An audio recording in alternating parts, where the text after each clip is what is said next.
जय हिंद दोस्तों, स्वागत है आपके अपने YouTube channel yes for study में। आज हम सब फिर एक नई वीडियो के साथ क्लास की शुरुआत करते हैं। आज की आपकी वीडियो आपके आने वाले सीटेट एग्जाम के लिए दोस्तों मोस्ट इंपॉर्टेंट है।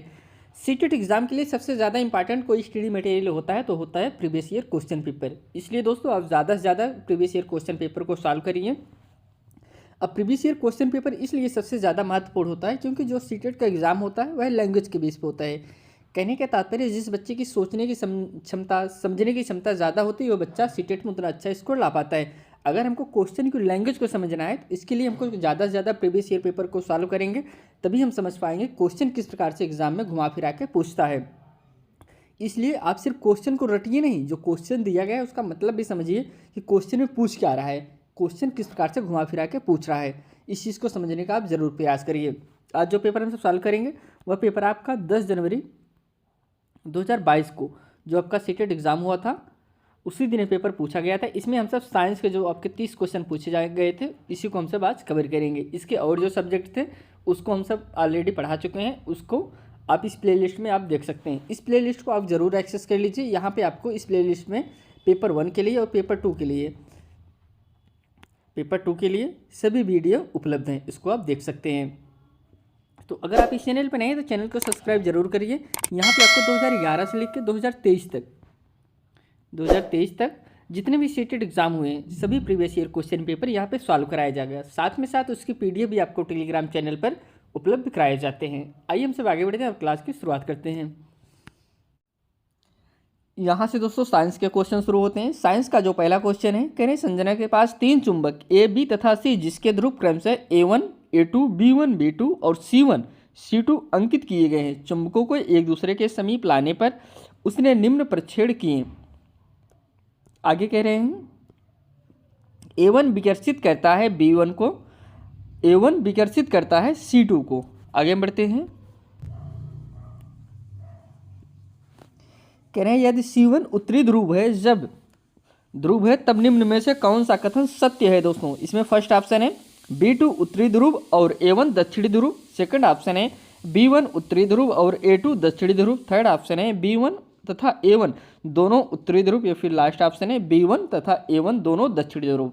तो करेक्ट आंसर इसमें फर्स्ट ही हो जाएगा, B2 उत्तरी ध्रुव और A1 दक्षिणी ध्रुव। First is correct answer. अगले क्वेश्चन बढ़ते हैं।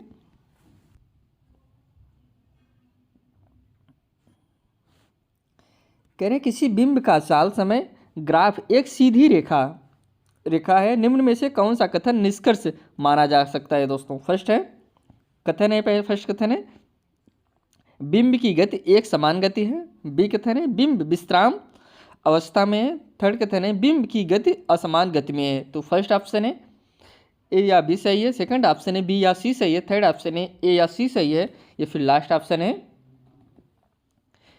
ए सही है। तो करेक्ट आंसर इसमें सी हो जाएगा दोस्तों। इसमें ए सही है और आपका सी सही है, बी गलत है। तो correct answer C is correct answer.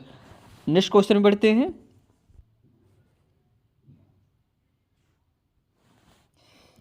करें ठोस कणों का कौन सा गुण अवसादन की विधि में काम आता है। तो फर्स्ट ऑप्शन है हल्का तथा जल में घुलनशील होना। सेकंड है दोस्तों हल्का तथा जल में अघुलनशील होना। थर्ड ऑप्शन है भारी तथा जल में घुलनशील होना, या फिर लास्ट ऑप्शन भारी तथा जल में घुलनशील होना। इसमें इसकी बात करें, अवसादन की बात करें तो इसमें राइट आंसर हो जाएगा डी, भारी तथा जल में अघुलनशील होना यह काम आता है। Option D is right answer. अगले क्वेश्चन में बढ़ते हैं। कह रहे मोमबत्ती का ज्वाला में विभिन्न रेशों को जलाने पर अंतरा में निम्न प्रक्षेपण नोट किया। दोस्तों कौन है? अंतरा ने मोमबत्ती को जलाया, विभिन्न रेशों के जलने पर कुछ उसने जो है कुछ प्रक्षेपण को नोट किया। अब क्या क्या है उसको हम देखते हैं। यक्ष है कई चमकदार रोशनी के साथ जलता है और स्लेटी काली राख बच जाती है। वाई है दोस्तों कुंचित होकर जलता है और गहरी दरदरी राख उत्पन्न करता है। जड है जलने पर पिघलता है। अब करें यक्स वाई जेड क्रमशः हो सकते हैं। अब मोमबत्ती को जलाने पर क्या क्या होता है दोस्तों उसको आपको बताना है। तो फर्स्ट ऑप्शन है, फर्स्ट करें सूत नायलॉन ऊन, सेकंड है जूट ऊन रेयान, या फिर थर्ड है रेशम डेनिम नायलॉन, या फिर लास्ट है ऊन रेशम रेयान। अब यहाँ पे कहने का तात्पर्य जब हम मोमबत्ती को जलाते हैं तो इस प्रकार से हमको देखने को मिलता है, तो यह ऐसा क्यों देखने को मिलता है? तो ऑप्शन इसमें बी करेक्ट हो जाएगा, जूट, ऊन और रेयान। जिसे कह रहे हैं कि चमकदार रोशनी के साथ जलता है और स्लेटी काली राख बच जाती है, तो यह जूट को, जो जूट जलता है दोस्तों, जब जूट जलता है इस प्रकार से जूट के जलने के कारण होता है। आगे कह रहे कुंचित होकर जलता है, गहरी दरदरी राख उत्पन्न करता है। जब ऊन दोस्तों, हम ऊन को जलाते हैं इस प्रकार से हमको देखने को मिलता है। जलने पर पिघल जाता है, तो जलने पर क्या पिघलता है? जो आपका रेयान होता है यह जलने के बाद पिघल जाता है। तो option B is correct answer. अगला जो क्वेश्चन है,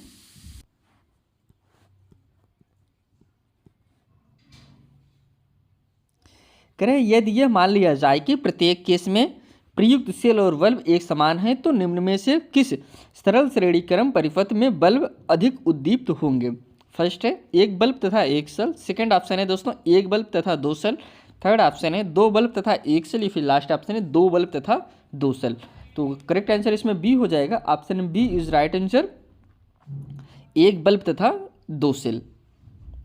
नेक्स्ट क्वेश्चन में बढ़ते हैं।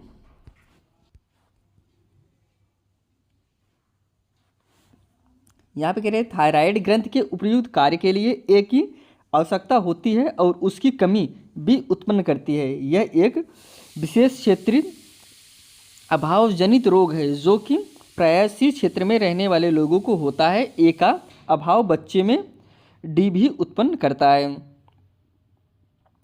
ए बी सी डी क्रमशः हैं दोस्तों, ए बी सी डी क्रमशः क्या है उसको आपको बताना है। कुछ ऑप्शन इसमें दिए गए, पहले हम ऑप्शन को देखते हैं। फर्स्ट ऑप्शन है, अब इसके क्रम दोस्तों, अब जो ए बी सी डी दिया गया है इसमें जैसे हम सबसे पहले कैल्शियम कह रहे हैं तो ए को हम कैल्शियम मान ले रहे हैं। क्या ए कैल्शियम है?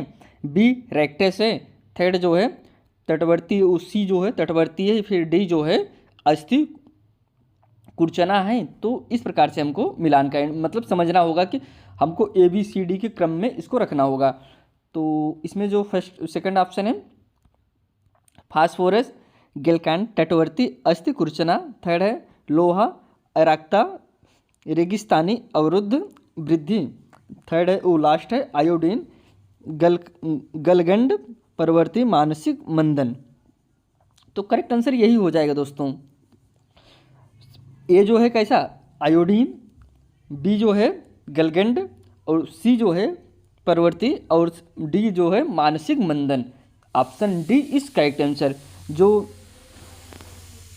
इसमें जो थायराइड ग्रंथि में के कार्य दोस्तों कह रहे हैं आयोडीन की आवश्यकता होती है। क्या थायराइड ग्रंथि में उपयुक्त कार्य क्या होता है? आयोडीन की आवश्यकता होती है।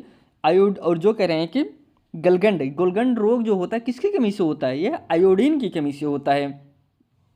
इसको आप जानते रहिए। अगले क्वेश्चन में बढ़ते हैं। और अगला जो कह रहे हैं पर्वतीय क्षेत्र में रहने वाले लोगों को होता है, क्या होता है? उन्हें यह रोग होता है। जो गलगंड रोग है यह विशेष क्षेत्रीय अवजनित रोग है, विशेष क्षेत्र में होता है। जो पर्वतीय क्षेत्र पे रहते हैं उनको यह रोग होता है। आगे कह रहे हैं मानसिक मंदन, तो यह आयोडीन के अभाव से ही होता है दोस्तों। क्या? मानसिक मंदन। तो ऑप्शन इसलिए डी करेक्ट आंसर। अगला क्वेश्चन है, करें निम्न कथनों को पढ़िए तथा और सही उत्तर चुनिए। दोस्तों कुछ कथन दिए गए स्टेटमेंट, उसको हमको पढ़ना होगा और जो सही आंसर है उसको चुनना होगा।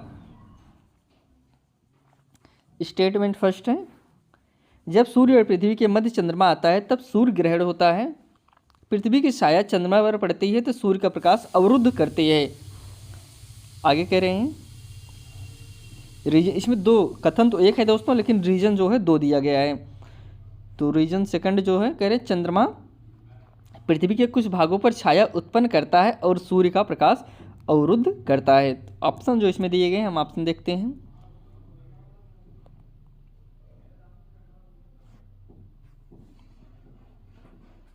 इसमें फर्स्ट ऑप्शन है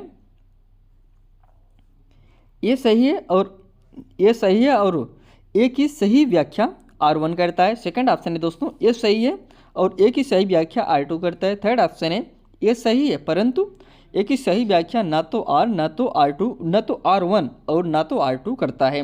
लास्ट ऑप्शन है ये सही नहीं है। तो करेक्ट आंसर इसमें बी हो जाएगा दोस्तों। ये सही है, ए की सही व्याख्या जो R2 है वह करता है। Option B is correct answer.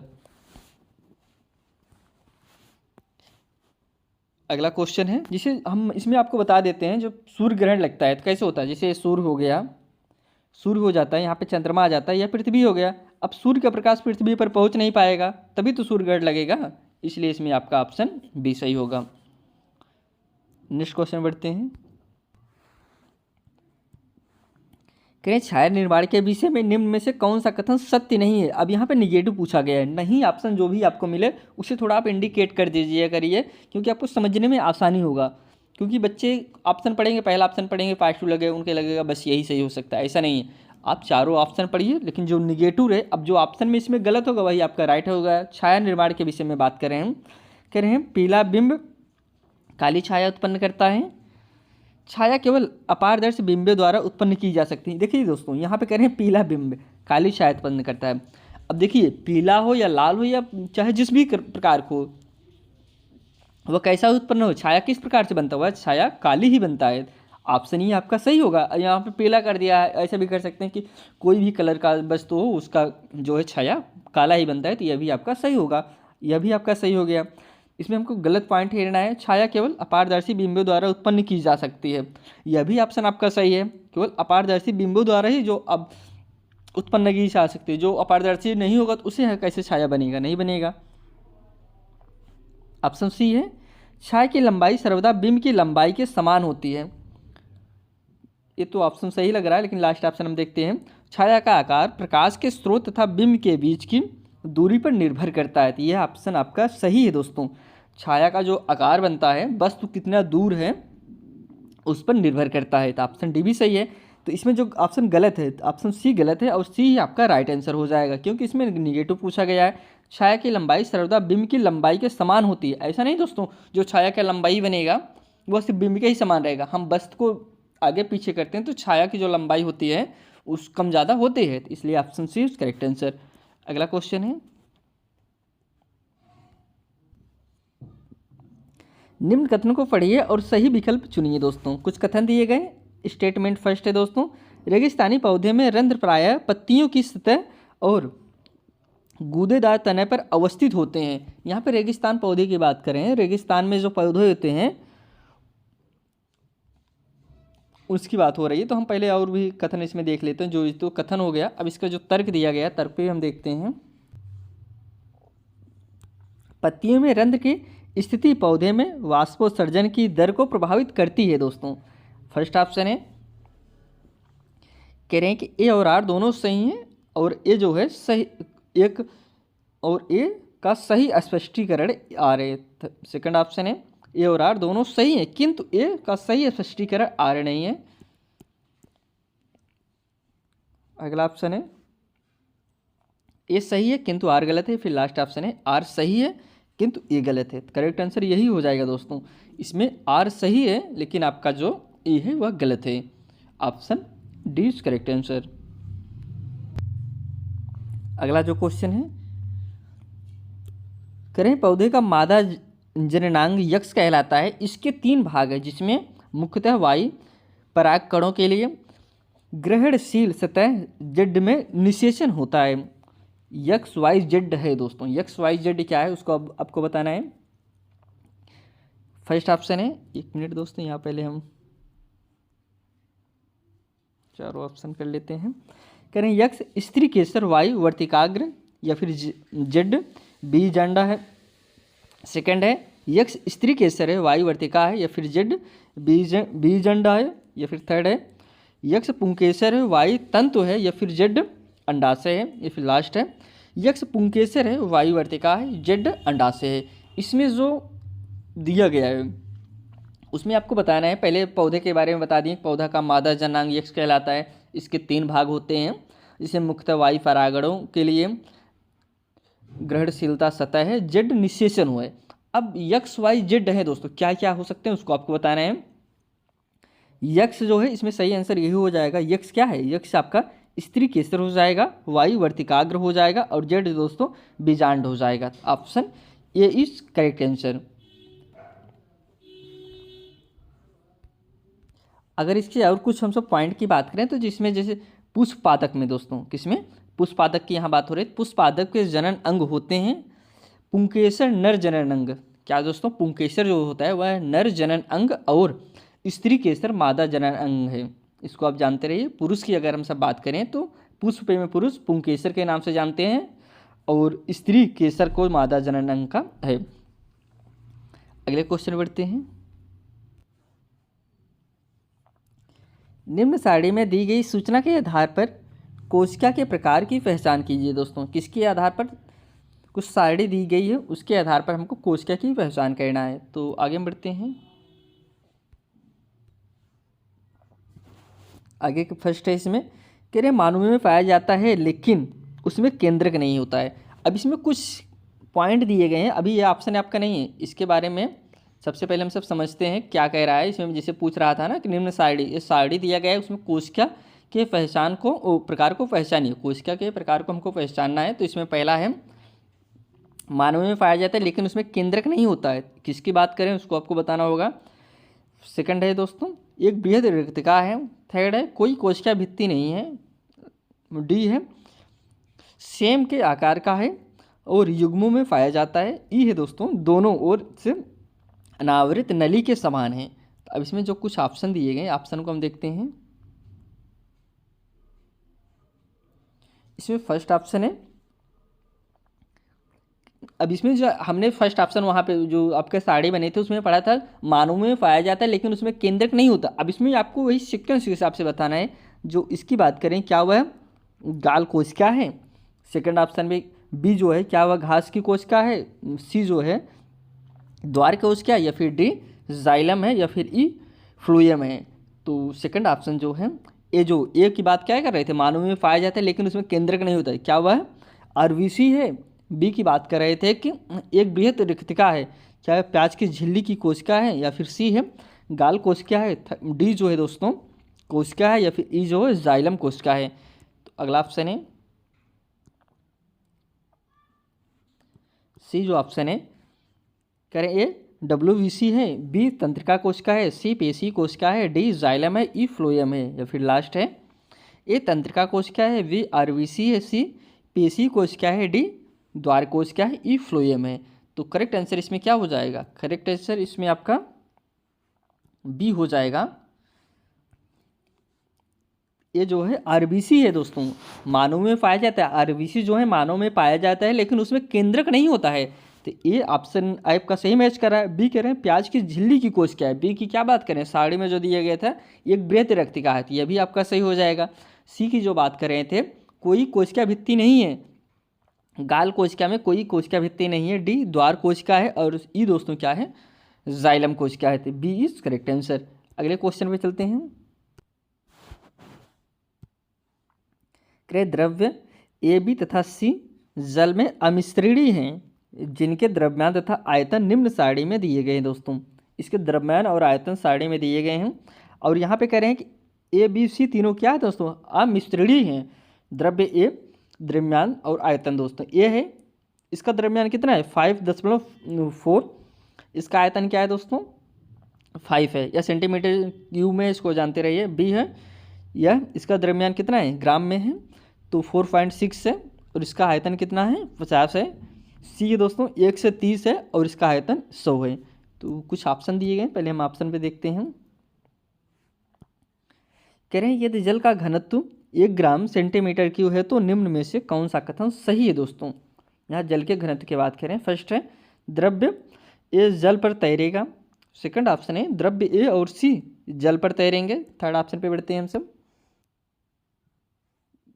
द्रव्य बी और सी जल पर तैरेंगे, फिर लास्ट ऑप्शन है द्रव्य बी जल पर तैरेगा। तो करेक्ट आंसर यही डी हो जाएगा दोस्तों, द्रव्य जो है बी जल पर तैरेगा। Option D is right answer. अगले क्वेश्चन बढ़ते हैं। ध्वनि के संबंध में निम्न में से कौन सा कथन सही नहीं है। दोस्तों किसकी बात करें, ध्वनि के संबंध में आपको बताना है कौन सा कथन सही नहीं है। फर्स्ट ऑप्शन है, अब जो ऑप्शन आपके ध्वनि के संबंध में गलत होगा वही ऑप्शन आपका राइट हो जाएगा।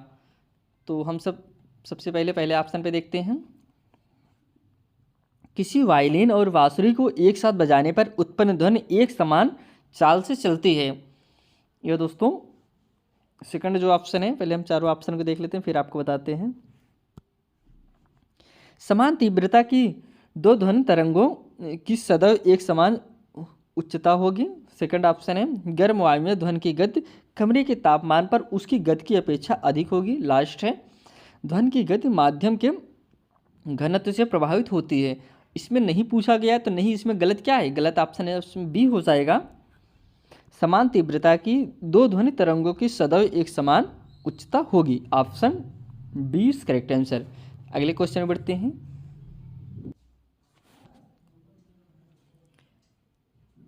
करें वाष्पन की दर व्युत्क्रमानुपाती है दोस्तों। फर्स्ट ऑप्शन है सतही क्षेत्रफल के, सेकंड ऑप्शन है तापमान के, इसमें वाष्पन की बात करें। थर्ड ऑप्शन है आर्द्रता के, यही ऑप्शन सी ही सही होगा दोस्तों, आर्द्रता के व्युत्क्रमानुपाती हैं। Option C is correct answer. अगला क्वेश्चन है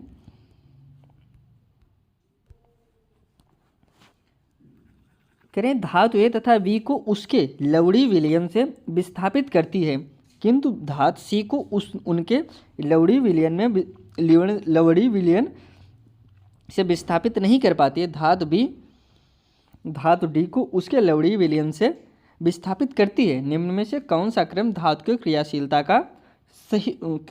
का सही क्रम दर्शा रहा है दोस्तों। फर्स्ट है ए बड़ा है बी से, बी बड़ा है सी से, सी बड़ा है डी से, या फिर सेकंड है दोस्तों बी बड़ा है सी से, सी बड़ा है ए से, या फिर ए बड़ा है डी से। ये दोस्तों एक क्रम बता रहे हैं, तो आप ऐसे सी ए बी डी या फिर सी ए डी बी। ये दोस्तों ये जो सिंबल दिया गया है, बड़ा का भी सिंबल है ना, जिस तरफ इसका मुख होता है वो बड़ा होता है, जिस तरफ यह तीर का निशान होता है वो छोटा होता है, इसको आप जानते रहिए। तो इसमें जो कि करेक्ट आंसर हो जाएगा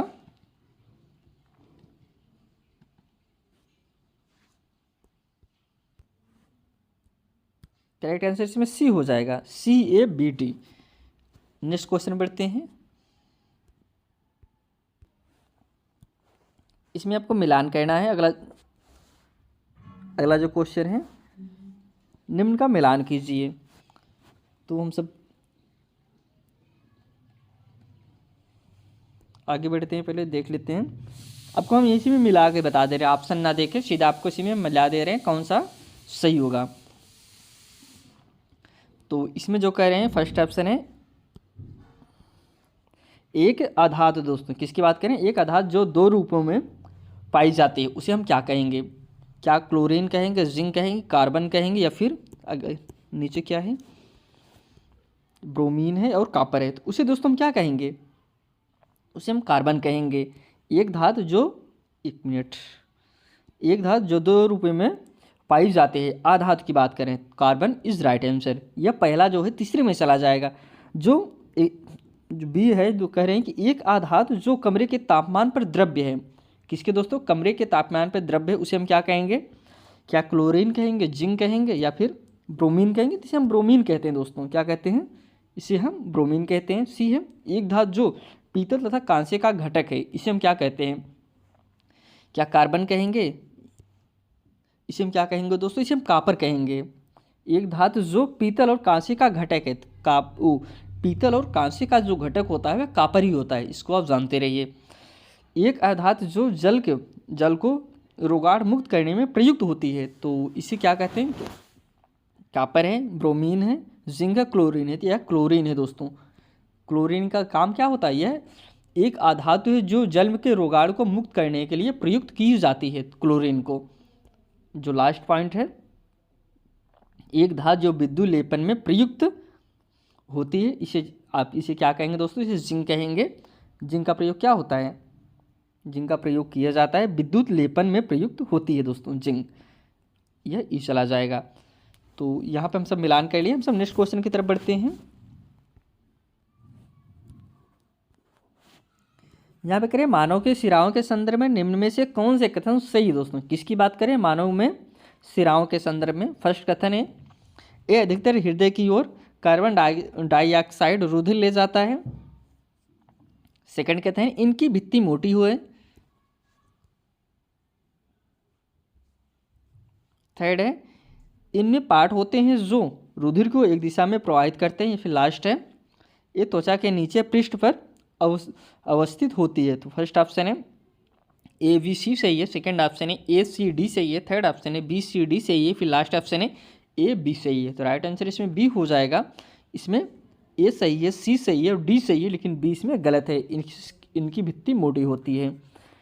तो अगले क्वेश्चन बढ़ते हैं।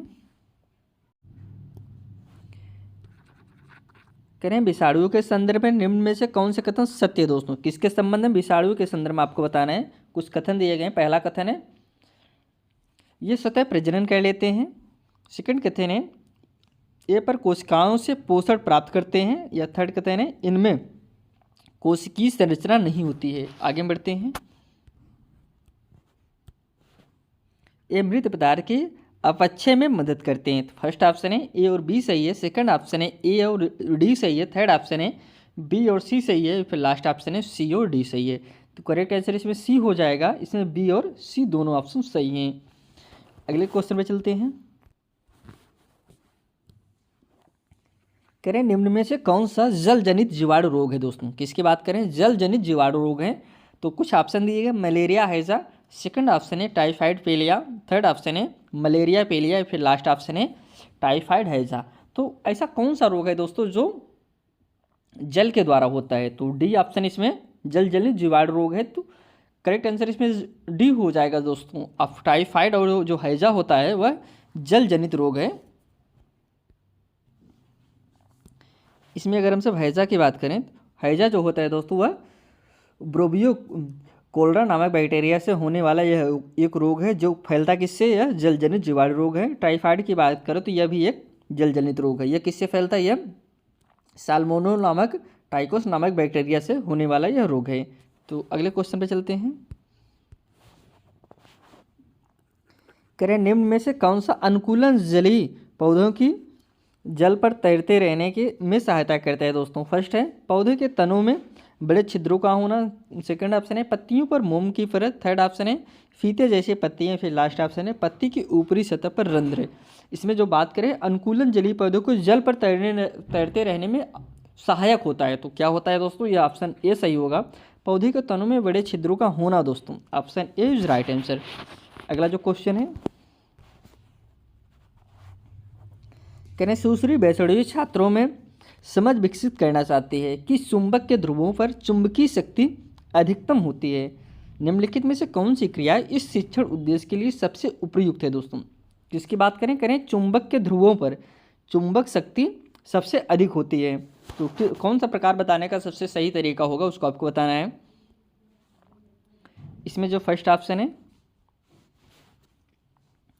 अलग अलग चुंबकों के दो सजातीय ध्रुवों को एक दूसरे के पास लाना। सेकंड ऑप्शन है एक लोहे के कील को चुंबक के पास लाना और जांच करना कि कील ध्रुव के पास अधिक आकर्षित होती है या चुंबक के मध्य भाग में अधिक आकर्षित होती है।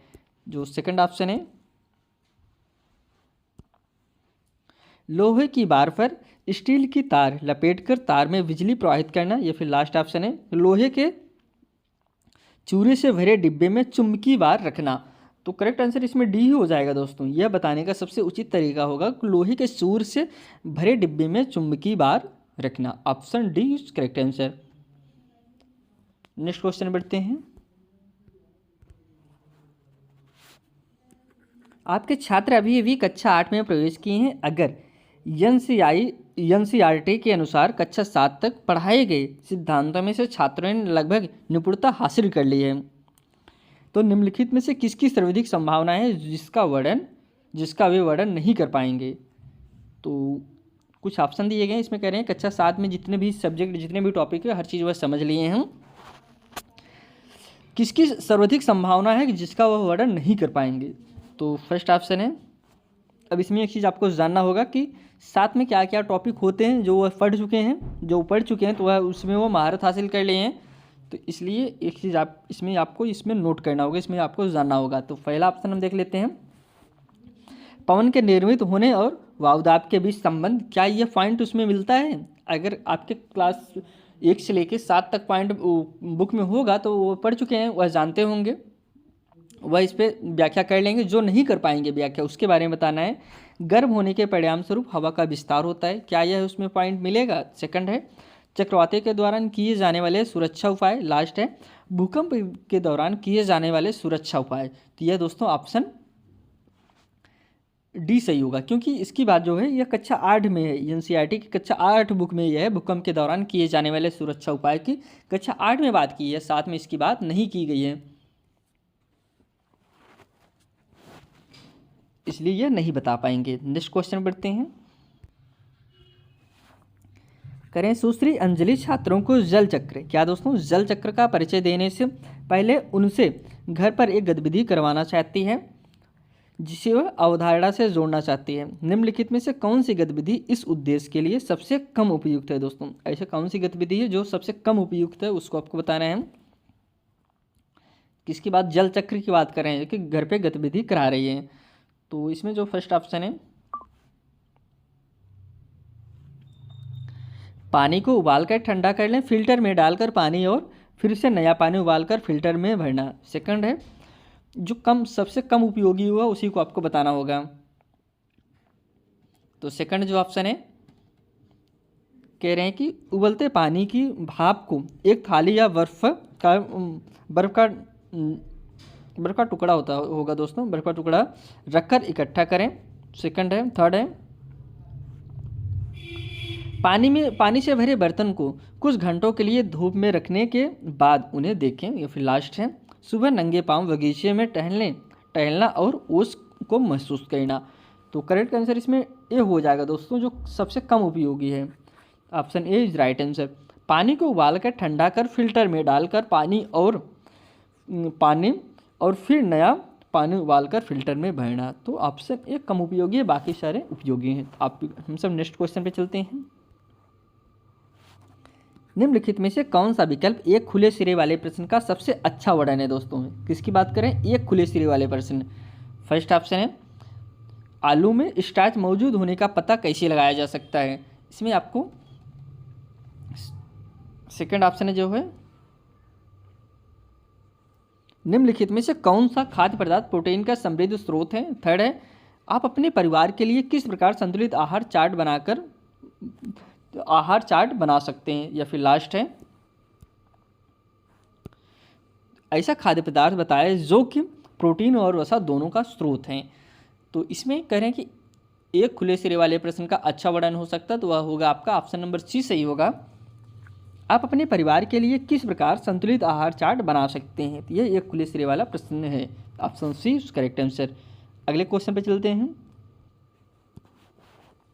निम्नलिखित में से कौन सा प्रश्न छात्रों में निगमनात्मक तर्क विकसित करने के लिए सबसे उपयुक्त है। दोस्तों कौन सा तर्क, निगमनात्मक तर्क की बात करें। फर्स्ट ऑप्शन है, रक्त का रंग लाल क्यों होता है। अब इसमें कुछ पॉइंट दिए गए हैं, ऐसा कौन सा पॉइंट है जो छात्रों में निगमनात्मक तर्क सोचने के लिए उपयुक्त है, सबसे अच्छा विकल्प है। तो हम ऑप्शन देख लेते हैं, इसमें और भी है जो ऑप्शन है। धमनियों और सिराओं के बीच क्या अंतर है। थर्ड है, सिराओं और डीऑक्सीजनेटेड ऑक्सीजन का हास्र रक्त प्रवाहित होता है, क्या महाधमनी का एक सिरा है। ये फिर लास्ट है, जाइलम और पौधे पानी की पाइप और घर, इन दोनों जोड़ों में एक क्या समान है। तो इस ऑप्शन इसमें सी हो जाएगा दोस्तों, जो निगमनात्मक तर्क को लिए अच्छा उदाहरण होगा। Option C is correct answer. अगला जो क्वेश्चन है, परछाई किस प्रकार बनती है। इस अवधारणा को पेश करने के लिए निम्नलिखित में से कौन सा सबसे उपयुक्त संसाधन है। दोस्तों किसकी बात करें, परछाई की बात करें। फर्स्ट है एक पेरिस्कोप, सेकंड है दोस्तों एक सूची छिद्र कैमरा, या फिर थर्ड है एक धूप घड़ी, या फिर लास्ट है एक जलती हुई मोमबत्ती। तो इसमें परछाई की बात करें तो परछाई जो है, परछाई किस प्रकार बनती, इस अवधारणा को पेश करने के लिए कौन सा सबसे उपयुक्त संसाधन है। तो करेक्ट आंसर इसमें हो जाएगा option number C is correct answer, एक धूप घड़ी। दोस्तों यह सबसे उपयुक्त संसाधन है। ऐसा नहीं परछाई जो है, परछाई और भी संसाधन जैसे जलती हुई मोमबत्ती, क्या इससे परछाई का संसाधन नहीं, इससे परछाई नहीं बनेगा, ये संसाधन नहीं है। लेकिन जो सबसे सही विकल्प होगा, जो सबसे सही विकल्प है वह क्या है, एक धूप घड़ी। Option A correct answer. अगला जो क्वेश्चन है, निम्नलिखित में से कौन सा विषय सिमुलेशन सॉफ्टवेयर द्वारा सबसे अच्छी तरह से सिखाया जा सकता है। दोस्तों कौन सा सिमुलेशन सॉफ्टवेयर द्वारा कौन सा विषय सबसे अच्छा सिखाया जा सकता है। फर्स्ट ऑप्शन है भार उठाने के लिए घिरनी के प्रयोग का प्रभाव। थर्ड है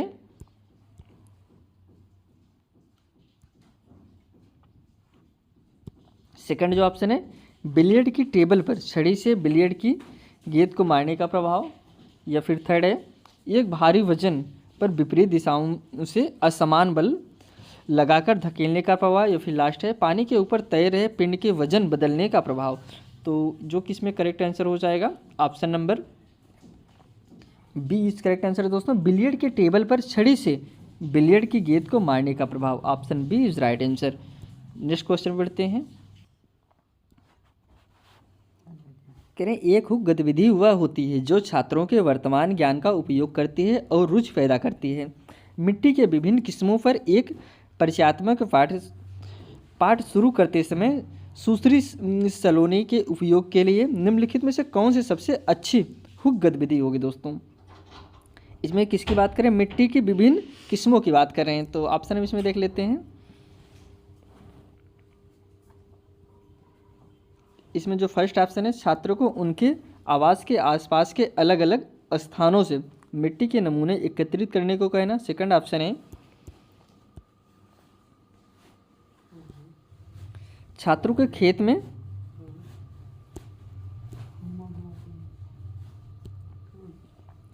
खेत में पौधे रोपण करने को कहना। थर्ड ऑप्शन है, खेत में मिट्टी खोदने के बाद उसकी परतों को अलग करने को कहना। या फिर लास्ट है, फसल उत्पादन में मिट्टी की विभिन्न परतों का महत्व दर्शाता वीडियो दिखाना। तो राइट आंसर इसमें हो जाएगा ऑप्शन नंबर, जो सबसे अच्छा उदाहरण होगा, उदाहरण यही है ऑप्शन सी, खेत में मिट्टी खोदने के बाद उसकी परतों को अलग करने को कहना दोस्तों। Option C is correct answer. Next question बढ़ते हैं। कक्षा के एक छात्र ने कहा कि बैक्टीरिया ही एकमात्र सूक्ष्म जीव है। निम्नलिखित में से कौन सी सुधारात्मक क्रिया इस गलत धारणा को दूर करने के लिए सबसे उपयुक्त है दोस्तों। फर्स्ट ऑप्शन है, शिक्षक एक कुकुरमुत्ता लाते हैं और बताते हैं कि वह कवक क्यों है। सेकंड है, शिक्षक तालाब के पानी का नमूना लाते हैं और छात्रों को सूक्ष्मदर्शी के नीचे इसे ध्यान से देखने को कहते हैं। थर्ड ऑप्शन जो है,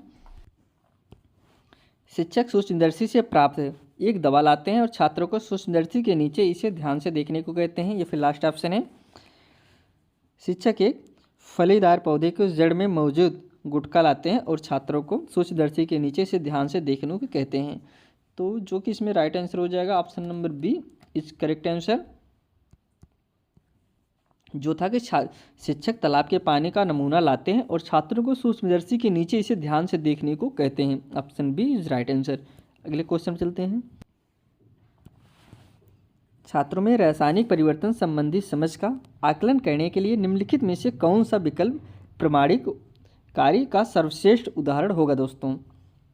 रासायनिक परिवर्तन की बात कर रहे हैं तो फर्स्ट ऑप्शन है, एक ऐसा कक्ष बनाए जिसमें लोहे की कील जंग लगने से सुरक्षित रहती है।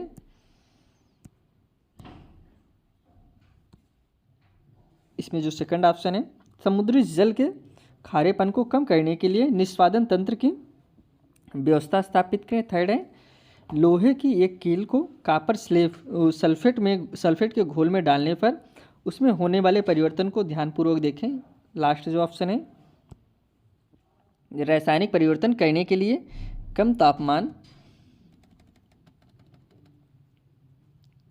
तापमान बनाए रखने के लिए शीतलन कक्ष तैयार करें। तो करेक्ट आंसर इसमें हो जाएगा option number first is right answer. जिसमें बात कर रहे थे कि एक ऐसा कक्ष बनाए जिसमें लोहे की कील जंग लगने से सुरक्षित रहती है। तो option A is right answer. यहाँ पे आज हम सब दोस्तों 30 क्वेश्चन को कवर किए जो कि आपके साइंस से संबंधित है। अगर आप इस चैनल पर नए तो चैनल को सब्सक्राइब जरूर करिए। यहाँ पे आपको 2011 से लेकर 2023 तक जितने भी आपके seated previous year question paper हैं सबको यहाँ पे सॉल्व कराया जाएगा। इसी के साथ यह वीडियो समाप्त करते हैं। आपसे फिर एक नए वीडियो मिलते हैं। तब तक के लिए दोस्तों धन्यवाद।